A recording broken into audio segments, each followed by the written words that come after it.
And now, you're tuned in to RBLR, the home of Tampa Bay's RBLR Sports. Ladies and gentlemen, welcome to the hottest podcast in town. This is RBLR Bucs, your favorite podcast dedicated to the beloved Tampa Bay Buccaneers. I'm your co-host, Musab, and I'm going to be honest with you. I got a storm cloud hanging over me, and the Buccaneers unfortunately took another loss to the San Francisco 49ers. It was a strange fight to the finish, but it wasn't enough as we lost 23-20. Now, it makes you wonder if they're getting used to losing. Looking at you, Todd Bowles. But the good news is we won't have to wonder this weekend if they'll lose, because guess what? It's bye week time. So, listeners, it's time to take a breather. We got a bye week ahead of us, so make the most of it. Spend some quality time with your family. Kick back, relax, and maybe watch your second favorite team. Or if you're like me, you'll be sweating it out in fantasy football, praying you don't take any more L's, just like our Buccaneers. Well, when we return for the second half, or should I say the last third of the season, it should be better. Should. But hey, you never know. All right, I'm going to stop with the sad boy vibes, and I'm going to get you back fired up again, all right? It's going to get better. It will. All right, we face some obstacles, and sometimes we've shot ourselves in the foot. But if you got a drink nearby, let's make a quick toast. Here is to the Buccaneers playing better in the second half of the season, and may our starters stay injury-free. Keep those pirate flags flying high, folks, and stay tuned to RBLR Bucs, where we'll keep setting the airwaves ablaze with the latest news, insights, and those scorching hot takes on your favorite team. Now, I hope you got your fire extinguishers ready, because we got an explosive show lined up for you today. But before we dive into the playbook, I've got to introduce my awesome co-host tonight. To my right, joining me as always, is the man with the plan, the one who knows the X's and O's like nobody else. He is my co-host, the legend himself, Mr. Zach Blaine. What's the good word, my friend? Not much, brother.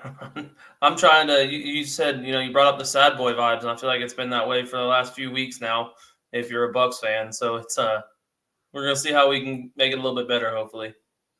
Yeah, I mean, it just hurt me the most knowing that, we got bailed out many times, and we still weren't able to close it out. But we'll discuss that very soon. But before we do, of course, I got to introduce the final puzzle piece to this iconic trio. He keeps it real. He knows the game inside and out, never misses a beat. Whether we're breaking down plays or dropping bold takes, he's got the insight to keep you locked in. Mr. Carter Brantley, the mic is yours, my friend. How are you?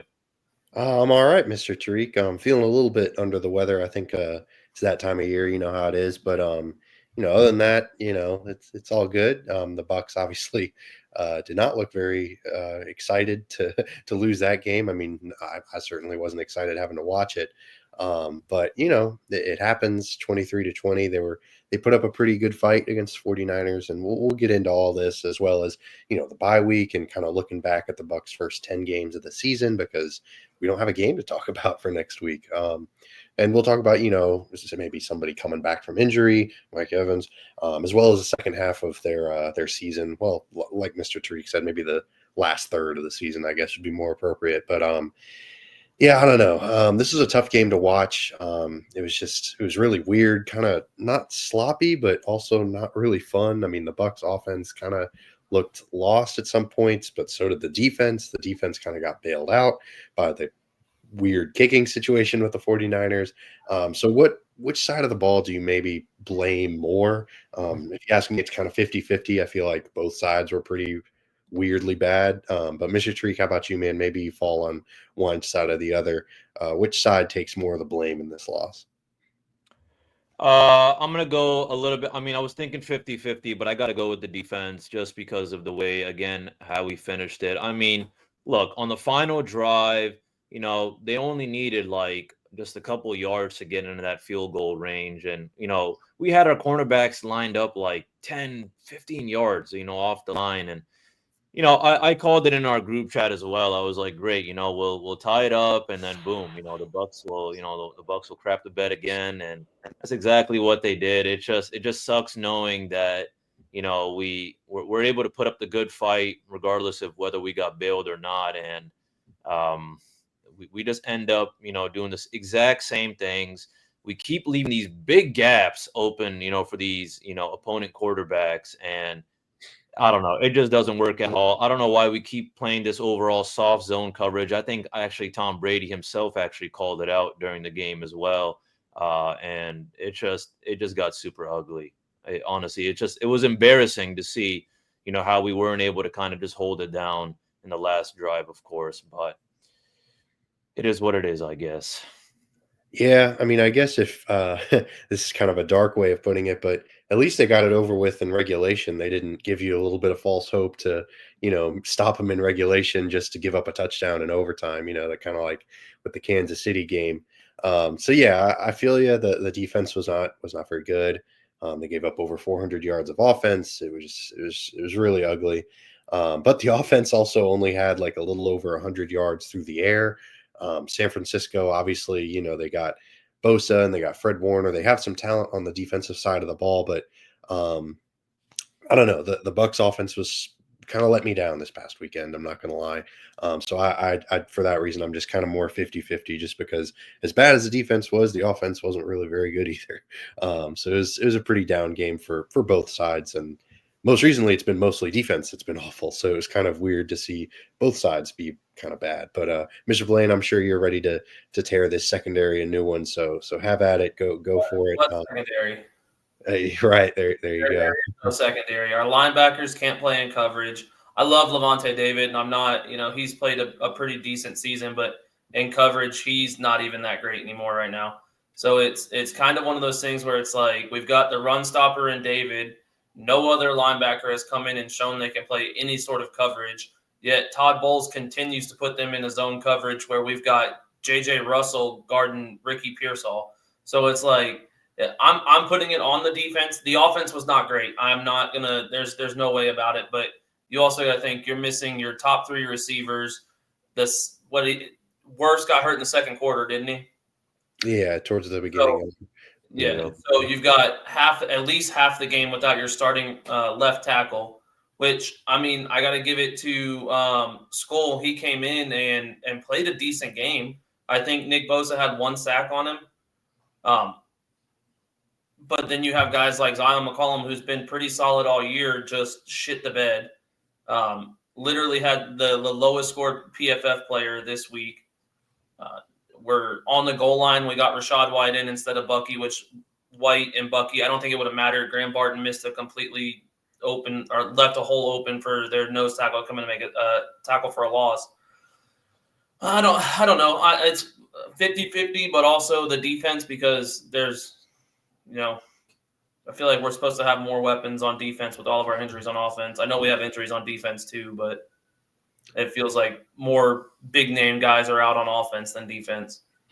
Yeah, I mean it's tough. Sorry, I got a cat trying to climb up the couch. Yeah, it's tough. You've got the secondary, like you said, there kind of isn't one right now. The cornerback room is pretty much obliterated with Dean and McCollum got out towards the end of the game, and Breece Hall was their third cornerback, and he's done for the year. So they had Funderburk, and Josh Hayes, which Hayes looks like a fifth grader playing against high school kids. Yeah, it's so tough. Bad. He can't tackle to save his life.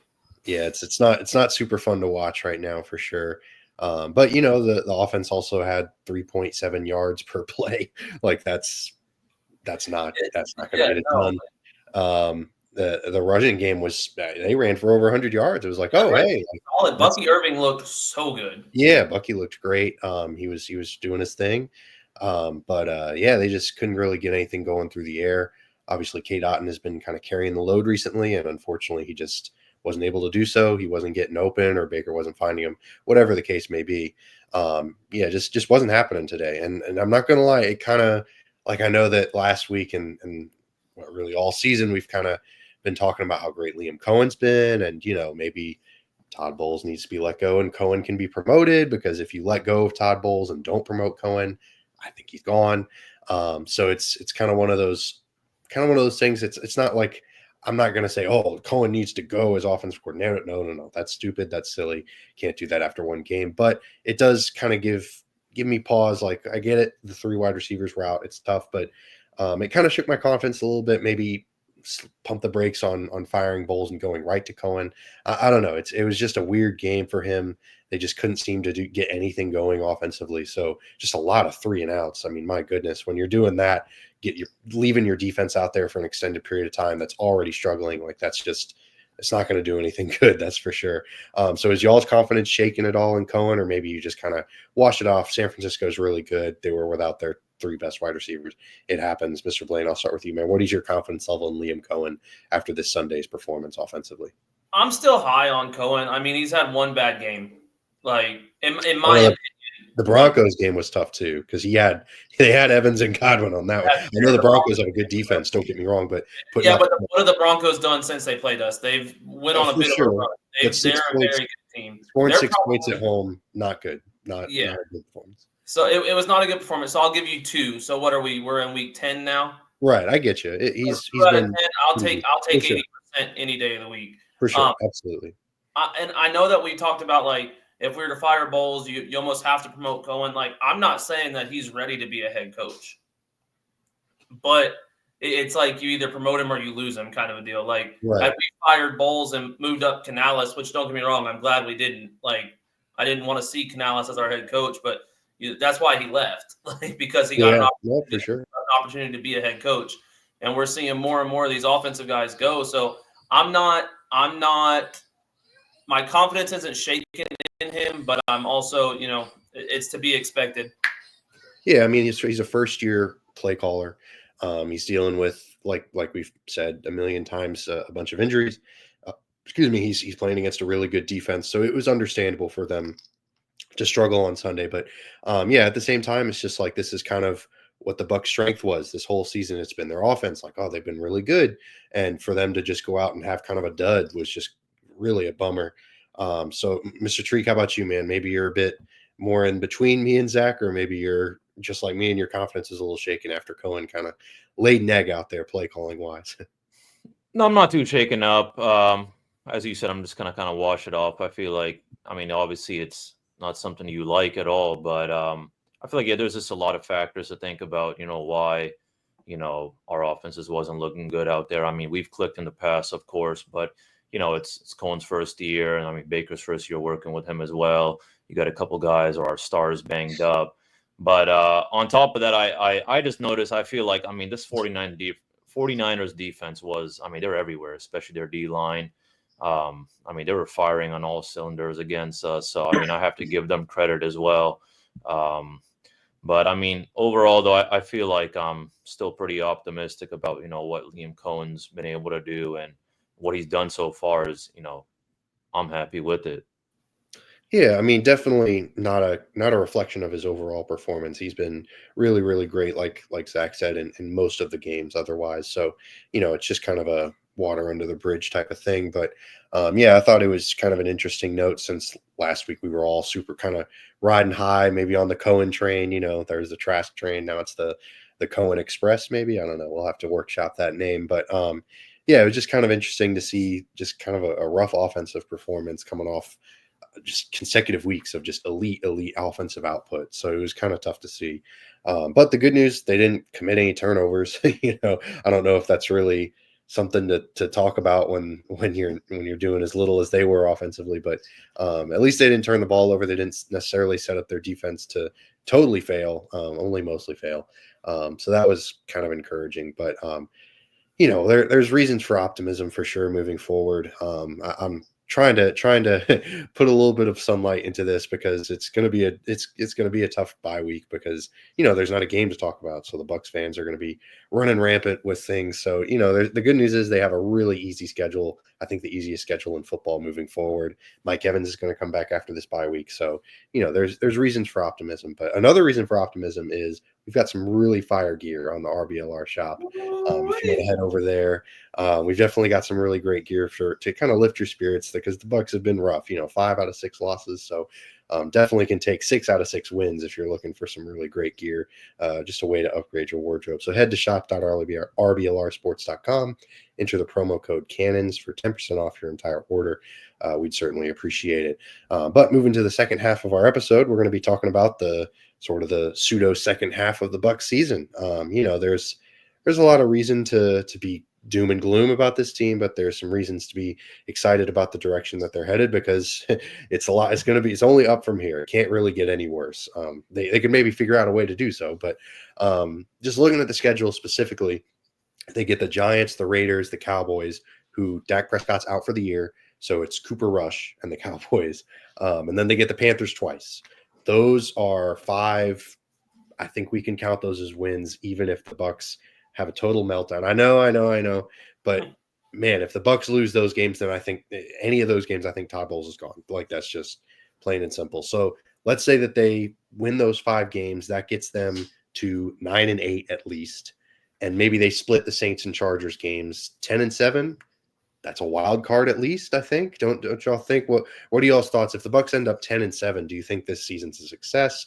Do you think they make the playoffs? What are y'all's thoughts on the Bucs prospects moving forward? Mr. Treek, I'll start with you, man. What are your thoughts? 10-7, is that a playoff appearance? Sure, I guess, but I just don't think of it much of as a success. I feel like, the games that have really mattered, we've shown that, we are still failing in things that, we need to fix, and we keep on making the same mistakes. I mean, by all means, yeah, it's nice to know that we're going to beat on teams like the Panthers or, Cooper Rush and the Cowboys and stuff like that. But I mean, yeah, if we make it to the playoffs, I'll be happy. But I mean, I feel like my expectations kind of just, hit the brakes, as soon as we enter then, because I mean, what else more, do you want from this mediocre Buccaneers team? Yeah, I mean, that's a fair point. Just another first round exit, more than likely in the future. But at the same time, I think at the start of the season, I don't know if I said they were going to be 10-7 or 11-6, but I mean, I'd feel like if they were able to do that, if they were able to finish out the year going 6-1, I mean, that'd be really, really, really solid. And I'd consider that a success. But Mr. Blaine, how about you, man? Maybe you're with Musab. You still think like, oh, they're just beating up on bad teams. Like, that doesn't really matter. Or maybe you're like me and you're like, hey, that's a good season. 10-7. That's a playoff appearance. I mean, 10-7 could still theoretically win you the division. Like Atlanta looked awful against the Saints. So I don't know, man. It's a hard one, because like 10-7 is a decent, it's a winning record. But then you look at it deeper, and it goes back to us talking about Todd Bowles, winning 3 straight NFC championship or NFC South titles. And it's like, yeah, that's good, but look who we're playing. Like, look who's in the division. So it's like we did really poorly against really good teams, and then really bad, or we're playing good against really bad teams. So it's sort of a catch-22, because I would love to make the playoffs, but also I'm down for one of those, a Carolina loss to get Bowles out of here. Man, Tan, you want your favorite team? No, I don't want the Bucs losing to the Panthers. I don't mind a loss from like. That's insane. Yeah, not the Panthers. I only play Carolina because every team that Carolina's beat has fired a coach. So at this point, I need it to be Carolina, because they're the only ones that seem to be getting the job done, firing coaches. I'm just over Bowles, dude. I've been over him for 2 years now. I'm not sold on him as a head coach, and I think that he's had his shot and he's not capitalized on it, and I'm done with him. Yeah, I mean, I don't necessarily disagree that he's not going to be the head coach of the next Bucs Super Bowl winning team, but if you fire a head coach after 3 straight, playoff, or 4 straight, at least 3 straight playoff appearances, yeah, you're not going to get a lot of eager applicants. Like coaches are going to come into the situation and be like, well, if that's what you consider a failure, then what do I have to do to be successful? But the other coaches that are coming into it have got to look into it and go, okay, so again, it's the NFC South. So that's why he's been to 3 straight playoffs. Like, you put him in a different division, he's not making the playoffs. I guess I don't know, but if you Yeah, put this team, it, if you theoretically like hired a different head coach and just kept the roster the same, I don't think anything changes. Like I don't think this team's magically winning the Super Bowl or anything right now. well, The I'm way not saying Super Bowl, but I guarantee you I think we'll do some better. yeah, I think we'd be better. I think our game management would be better. I think our defense would probably perform better. I guess so, but maybe they win a playoff game. Like maybe I don't know. Like if you put Andy Reid as the head coach of the Bucs right now, I don't think he leads them to a Super Bowl. Maybe, like I said, maybe a playoff victory. But are they really going to fire a head coach? I guess in a roundabout way, I'm not saying it should be Super Bowl or bust. Like I need to see steady improvement of a team. We have been at the same level. Our offense has gotten better because we hired a better offensive coordinator. Sure. Our defense has stayed the same, if not gotten worse. For And sure. And the that's a one, compelling argument. That's a the one compelling positive there, or the one not positive but constant there, is Todd Bowles. Right. No, for sure. That's a valid argument. The defensive regression is certainly something that they need to talk to him about. Like maybe hire a defensive coordinator, like have him just be Yeah. the full-time head coach, shift the play calling duties to someone else. I Can don't we know. also give the game management duties to somebody else too? Bowles can still be the head coach if you want to just have him there. Right. But can we have him have no part in making this team? Because Yeah. I would love that. I feel you. Like his game management has been rough. Like there are a lot of decisions, and going into a game basically knowing that your head coach is going to be at a deficit because he can't seem to make the right decisions. That's brutal. I don't know. I'm not necessarily going to. It's hard for an organization to look at that kind of success and whether it's warranted, whether it's earned, whether it's against good or bad teams. You can't help what division you're in. You can't help what teams you play. If you make it to the playoffs, that's a successful NFL season in my mind. So to fire a head coach after 3 straight years of doing exactly that, I don't know. Like it's tough to say. It's tough to say that that's a failure. I know in the context, like if you look into it, it's not great, but I don't know. I'm not gonna. If I was the general manager or the ownership, I wouldn't be able to do that. Like that just sends like a message to the rest of the league that you can come here and ultimately get to where we think we want to go, but it doesn't matter. Like if you don't do it the way we want to do it, if you don't look pretty doing it, then it doesn't matter. I don't know. There's a lot to be said about this, and we'll have a whole offseason to talk about it for sure. Because I don't see them firing him mid-season. So we'll have a lot of more discussions about this for sure. But we want to try to end this episode on a positive note. So we're going to give out some superlatives, kind of some not mid-season, but in-season kind of awards, so to speak, for both the Bucs and the league. And we'll start with the MVP because it's the most fun. And I'll kick things off with a weird selection. I'm going to go Kate Otten because, like, recently he's been the entire offense. Like, he has been the guy. I know y'all are going to pick Baker, and rightfully so, but trying to shake things up, give us a little bit of variety because if we all said Baker, that'd be kind of boring. So I'm going to say Kate Otten. He's been fantastic. One of the best tight ends in football this year so far, production-wise. And then for the league, Lamar Jackson. I think we're all going to say Lamar, but I just couldn't justify picking someone just to be different. You're not going to say Patrick Mahomes? No, I am not. Lamar Jackson's just been on another level. Yeah. It's been so much fun. I know that there's like this discourse about the NFL being an inferior product right now. I can't watch. Sorry, go ahead, Zach. No, I was just saying I disagree with that. I think that watching him play is like dude, it's so sick. Him, Jaden Daniels, Kyler Murray. There are so many electrifying quarterbacks, and then there are actually good quarterbacks like Justin Herbert and Joe Burrow, and then Josh Allen can be both. Like he can be good and electrifying. So I just don't disagree with that. But Lamar Jackson, the poster child for why the NFL is still a lot of fun to watch. If you want to harp on the NFL's other handling of situations, go for it. I'm with you. But saying that the product is diminished, I don't buy it. I still really enjoy the games. But Mr. Tariq, how about you, man? Who's your Bucs MVP and who's been your MVP of the league so far this year? I mean, I got to go with Baker. Kate Otten has been a stud, of course, but I mean, I just got to go with the most impactful game changer kind of player. You think about what would our team be without Baker? I mean, it would be absolutely dog shit. What would our team be without Kate Otten? We would be a little less better, but I don't think we'd be completely dog shit. For sure. So I hope you kind of get what I'm saying. Yeah. So that's why I got to say, he's a dog, and I feel bad, especially with these kind of losses he's taken or the whole team's taken, because he's a fighter. You know what I'm saying? He's a a locker room guy, and overall, I mean, we saw, that iconic, he fought off Boza and then, got it to Rashad White. I mean, that was nuts. So That was all um, Rashad White. yeah, That was a great catch by Rashad White. That was a lot of fun. yeah. That was fun on both Oh ends. yeah. So I mean, yeah, he's been phenomenal. Even on the stat sheet, I mean, he's proved, to us and to the league that, I mean, he deserves, respect. But I mean, I'm gonna leave the rest for Zach, to stay on, to keep on President of the hyping up Baker. But I want to say is I've loved Lamar Jackson since 2016 when FSU played Louisville and he absolutely embarrassed us.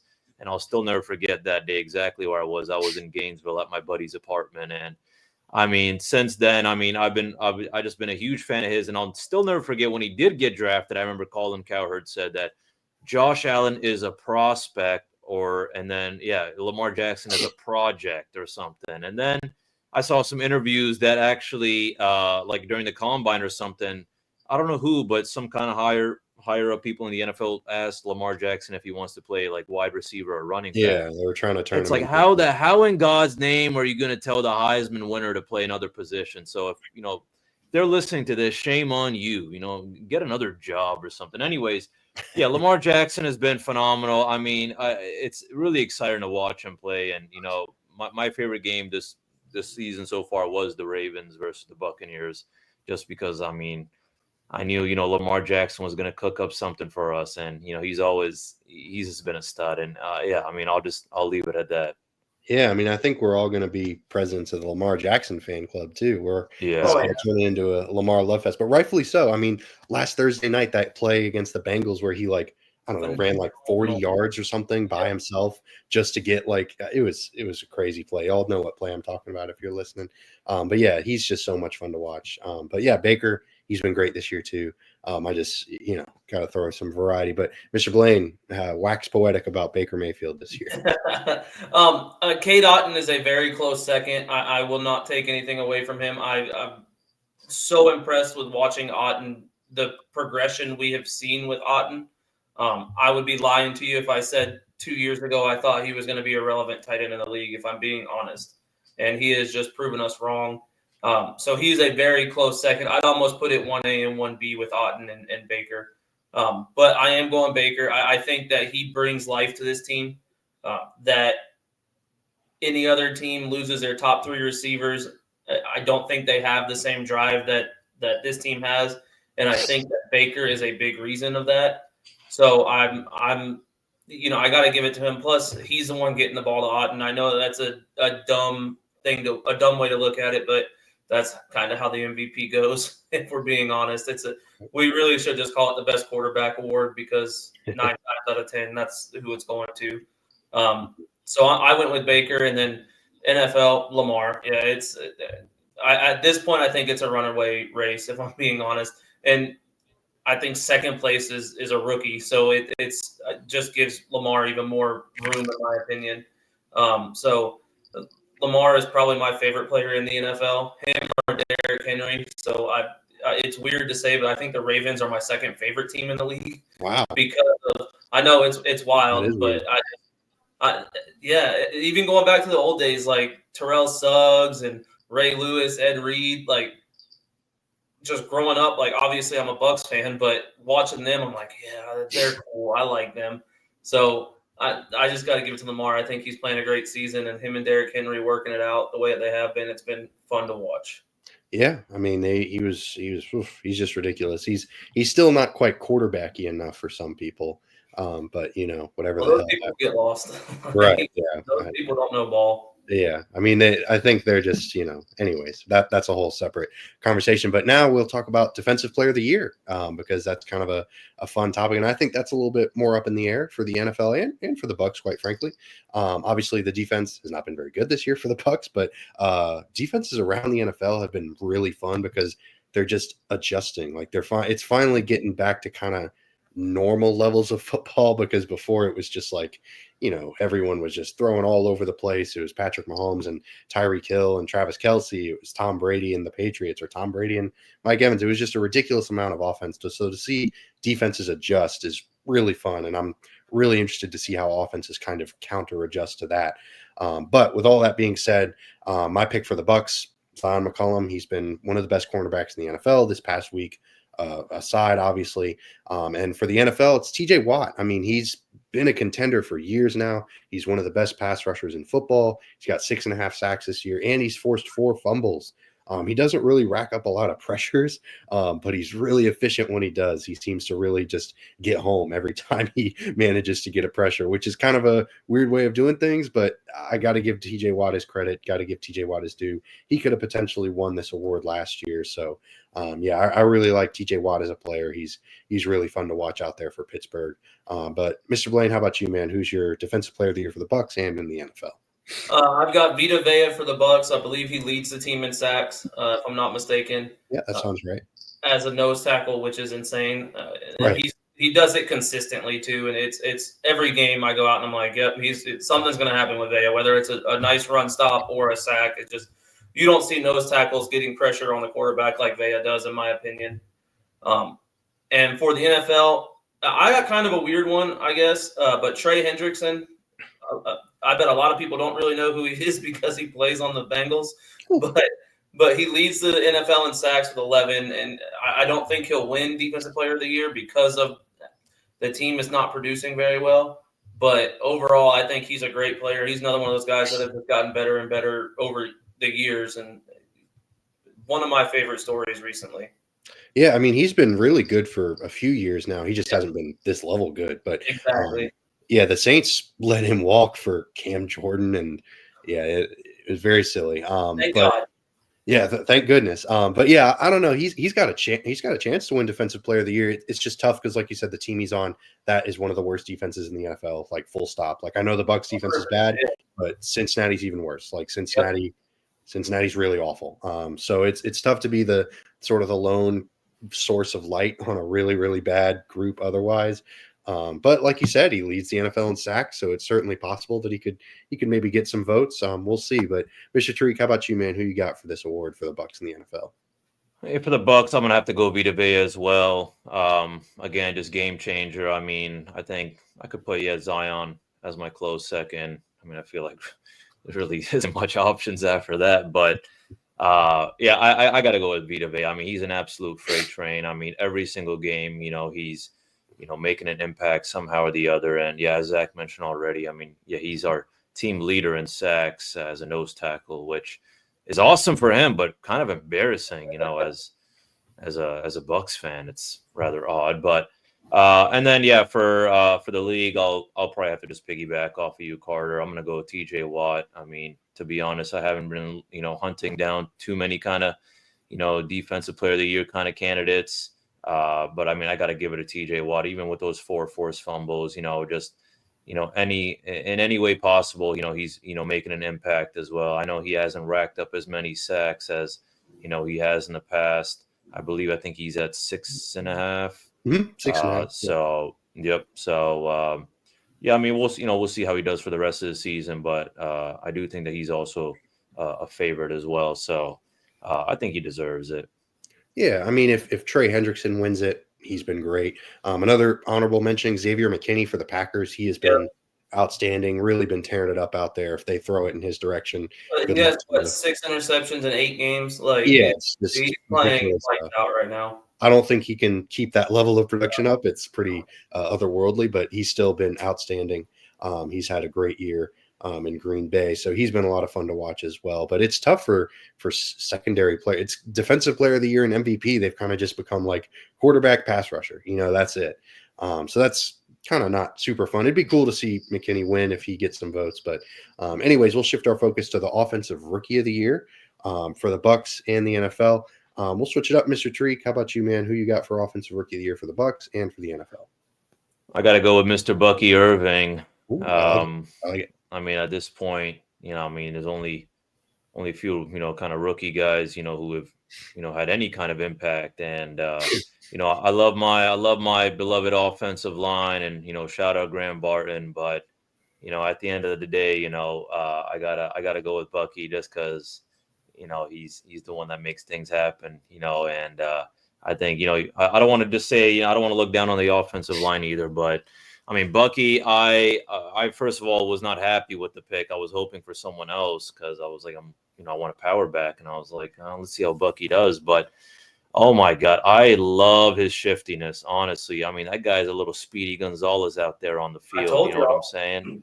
And yeah, I mean, it's just crazy because I feel like there have been so many times where I feel like, had that been Rashad White or Sean Tucker, they probably would have got tackled. But it just boom out of nowhere. He comes out with the juke or something. So, oh yeah, I love to see it. And then for the league, I'm gonna have to just go Jaden Yeah, Daniels. I I mean, think how it's do going you to be not? unanimous on the league. Yeah, it's got to be. I just, from the top of my head, I really can't think of anyone else. I mean, I'm sure there's a couple other really good rookies out there, but I mean, what he's done with the Commanders is amazing. I mean, even the way he played against our Buccaneers, as his first game in the NFL, pretty impressive. So yeah, I'm gonna go Daniels. Yeah, I mean, Daniels is a hard one to argue with. That's my pick. Yeah. I think that'll be consensus. Sort of like Lamar. Not really much else to say. Like I think I was excited for Jaden Daniels. I thought he was going to be a fun quarterback. I didn't know if he was necessarily going to be good, especially this early. Like his first season, he was dealing with the Commanders' offensive line has outperformed a lot of expectations. Obviously, Scary Terry's really good. So I don't know. I don't necessarily see anyone taking that spot from Jaden Daniels. But for the Bucs, I'm going to go with Graham Barton just because y'all are going to pick Bucky. So Graham and Bucky are pretty much on even footing in my mind. But yeah, Bucky's been the best rookie running back in the NFL this year. Yeah. He's been outstanding. So he's been really fun. If you want to say Bucky, go for it. I'm just going to go with Graham Barton because hey, without Graham Barton, maybe Bucky doesn't lead the all NFL rookies in rushing. I don't know. Kind of a interesting. Graham Barton, maybe Baker Mayfield will get smashed on the ground a couple of times and have a season-ending injury. So Right. Yeah. I mean, Robert Hainsey, he was okay last year, but Graham Barton has been a pretty significant upgrade, and there's a reason they're not last in rushing this year. They're not too bad. But Mr. Blaine, I know you're itching to say Bucky Irving is your pick, and Oh, yeah, 100%. Yeah, Yeah. I was actually gonna say Bucky Irving or Jalen McMillan over or over Graham Barton. I'm just kidding. I'm trying to be a smartass. If I'm being honest. No, I got Bucky Irving. He leads the team in rushing yards. He's averaging 5 yards a carry, a little over 5 yards a carry, and he's leading the team in rushing touchdowns. I think that no one expected that. I will say that I was very excited for him, and I would be lying if I told you I expected him to lead the team in rushing yards. Right. But he has outperformed what I even thought. Could not be happier. I hate that he's an Oregon Duck, but it is what it is. I'll take it. Pac-12 guy, Yeah, exactly. Yeah, past is the past. Former, previously known as a Pac-12 guy, but I'm still going to call him Pac-12. I refuse to. I agree. But NFL, I think Bo Nix is making a push for it, but I don't think it's close. I don't think it's close. But he is coming up in a close second, I will say. Yeah. No, Bo Nix has had a really tremendous surge recently. Which is shocking. After the Bucs game, it was like something flipped in that team, and watching Bo Nix now is actually kind of fun to watch. Yeah, two Ducks. Said that. All these Oregon Ducks, that's right. Exactly. This is BS, man. I will say someone out of the three of us said that Jaden Daniels was going to make an instant impact right away. That's true. That was you. I'm so happy you were right. I love man. Super handsome man, though. So glad I listened to you. Yeah. No, I kind of expected Daniels to be good. I didn't expect him to be as good as he is, and I didn't expect him to have Washington where they are. Yeah, absolutely. But I could not be happier for him. Awesome player. He seems to be a great guy. Like I think he's going to win Rookie of the Year, and I think could potentially push, at least get a few votes for MVP. Yeah, down ballot vote guy for sure for MVP. Yeah, he's just been so much fun to watch out there for the Commanders. Cliff Kingsbury's running a really, really fun offense, which it's cool to see that because he kind of had a rough go of it in Arizona for sure with Kyler Murray and everything. But Kyler Murray's playing great this year too. I mean, not MVP level or anything, so I just didn't want to make it sound like I'm a Kyler hater. I really like Kyler Murray. But yeah, I mean, it's just been really fun to watch them go to work and do their thing. But yeah, Bo Nix, he could he could maybe earn some second place votes. Absolutely. He's for sure. making things really interesting down the stretch here. But now we'll go to the other side of the ball for this award, Defensive Rookie of the Year. I'm going to go with Tyke Smith for the Bucs. He's been really, really good, for a secondary that has as many problems as the Bucs have. Tyke Smith, Zion McCollum, they've been kind of the two biggest bright spots, which he's kind of similar to Bucky. Like I wasn't necessarily super thrilled with the pick. I thought they could have used an outside corner instead, but another instance as to why I am not Jason Light, why I am not working in an NFL front office, because obviously we missed on these. I missed on these picks. So Tyke Smith for the Bucs, and then Kalen Bullock, a safety for the Texans. He's got 4 picks. I think he leads all rookies in that category. Defensively, the rookies this year are a bit of a mixed bag. It was such an offensive heavy first round, so you kind of expected the defensive play to be maybe a little bit less than the offensive side of the ball. But Kalen Bullock's been a really, really nice addition for that Texans defense. But Mr. Treek, how about you, man? Who's your defensive rookie of the year for each of these categories? I mean, I got to go with Tyke as well. And I'm thinking to who else is there, that has made any kind of impact as a rookie on defense. So it's kind of like a obvious award, Right. But now for the league, I'm gonna have to go with Jared Verse. That's a good pick. Jared Verse is one of the few guys, I remember from last year in college football when FSU was good. Unlike this year, but anyways, and I mean, just overall, he's just been really dominant. I want to give credit to where I found this information. It was from Turf Show Times. I think it's a Rams website or something. But PFF actually has Verse credited with 13 of the 31 pressures by rookies. So he accounts for about 41% of pressures from rookie edge rushers just this season. So I mean he's been balling out for sure. Yeah, I mean Versus, he's been great. I mean, he's kind of led a sort of a resurgence in the Rams because there were rumors about, is Cooper Kupp gone? Like, are they going to maybe trade Stafford? Like there were a lot of rumors, a lot of birds chirping, and he has been a big reason why they have kind of come back. They're in contention for that division. He's been absolutely outstanding, by far and away the best pass rusher, and he'll probably end up winning this award, honestly, if he keeps this up, because like you said, he's just been so good.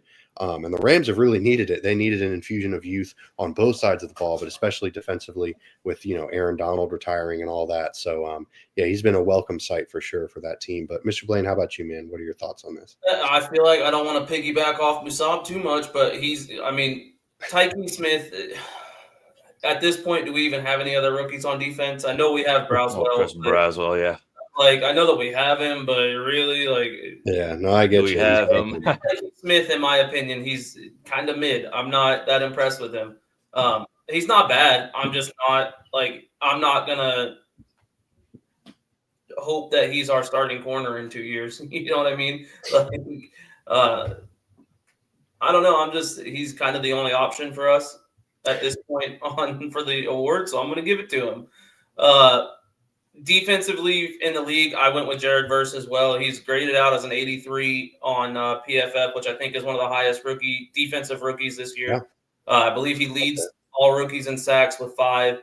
And Musab said it, 13 pressures. He's a stud. He's another one of those rookies that if he can get 4 or 5 more sacks and be on par with Hendrickson and TJ Watt for sacks, I wouldn't be ashamed to see him get votes for Defensive Player of the Year, not just Defensive Rookie of the Year.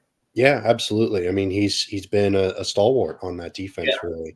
You think of guys like TJ Watt and Myles Garrett and a lot of these sort of anchor pass rushers for these really good defenses, and Jared Verse is kind of that. He's kind of for sure. Yeah, so it's been really impressive to watch him go to work this year for sure. But I don't know. I wouldn't be upset if Tyke Smith was the Bucs starting slot corner for the next few years. I think he's been a bit better than maybe just mid. He hasn't been groundbreaking or anything, but I think they need to. I'd rather them draft an outside corner before they draft another. Agreed, 100%, 100%. I guess my thing is the fall off from Smith to Izien as our slot corner. I don't think is that bad. Sure, yeah, and it's nice to have two. It's nice and that's why I'm like, I don't value him as much as some other people might, because when you lose him and Izien's in, I can't really tell the difference. Yeah, it's not as big of a drop off, right? Yeah, so I'm just like, well, I mean, it's all right, but we also, if it's not that big of a drop off, we already had Izien in the locker room. Why, and I think that plays into where he was drafted and what else we needed is why I'm kind of negative or down on him. Yeah, and it's tough because, theoretically, Izien could have gone out there and gotten hurt like Jamel Dean got hurt. 100%. 100%. Then we're talking about, versus it's tough because I do think that slot corner is kind of emerging as a bit more of a valuable position than. Yeah, Cooper DeJean, who is my backup plan as rookie of the year, defense rookie of the year, playing phenomenal slot corner. Yeah, he's been great. Been such a good slot corner, and to see the recognition, like before, I think if you put slot corner on it was kind of an afterthought. Right. Slot corner, you're like, oh, he's not really that good. Yeah. Like he's not an outside guy. But I agree with you. I think it's it's becoming more of a respected role, and to see guys if Smith can produce good, I hope he does. But to see guys like DeJean and other slot corners just getting the recognition now, I'm like, yeah, it's going to be an important position. Yeah, absolutely. It's a lot of fun to see how the NFL develops and how, position values kind of change over the years. So, we're coming near the end of our episode. Unfortunately, we don't have any over-unders or any predictions because there's no game. So we'll see y'all next week with no news about any Bucs games. So I guess that's a good thing. We can't too much. Next week. No news is good news. That's right. With the Bucs, no news is good news. So if you liked what you heard, definitely give us a like and subscribe wherever you're listening to us from. You can also give us a follow on the social medias at RBLR Sports or at RBLR Bucs for any Tampa Bay sports content. We're gonna get it to you.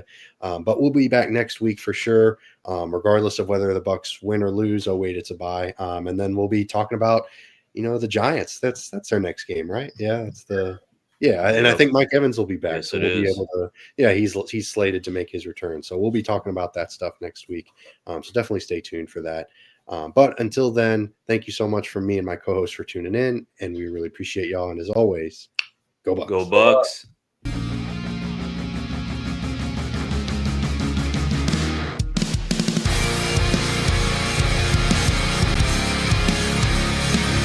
Thank you for tuning into this presentation by RBLR Sports. On your way out of the stadium, please remember to like and subscribe.